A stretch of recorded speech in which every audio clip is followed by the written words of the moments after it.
உடல் உறுப்புகள் வலுப்பெற. இரத்தம் வலுப்பெற பீட்ரூட் மாதுளை பூண்டு மூளை வலுப்பெற வால்நட் மஞ்சள் மீன் கண்களுக்கு கேரட் பசலைக்கீரை குடலுக்கு வெள்ளரிக்காய் தயிர் சிறுநீரகத்திற்கு எலுமிச்சை தர்பூசணி. கல்லீரலுக்கு பீட்ரூட் பூண்டு மஞ்சள் நுரையீரலுக்கு இஞ்சி பூண்டு எலும்புகளுக்கு கேழ்வரகு பால் எழுக்கணையத்திற்கு நெல்லிக்காய் சர்க்கரை வள்ளிக்கிழங்கு கீரைகள் இதயத்திற்கு ஓட்ஸ் கொழுப்பு நிறைந்த மீன் மாதுளை.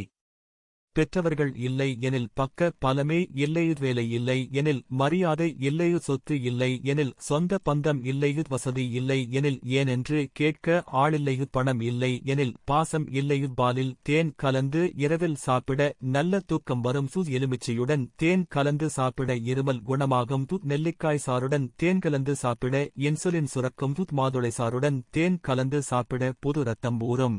தேங்காய் பாலுடன் தேன் கலந்து சாப்பிட குடல்புண் குணமாகும். எனவே இயற்கை உணவுகளை சாப்பிட்டு உடல் உறுப்புகளை பாதுகாத்து சந்தோஷமாக வாழ்வாங்க.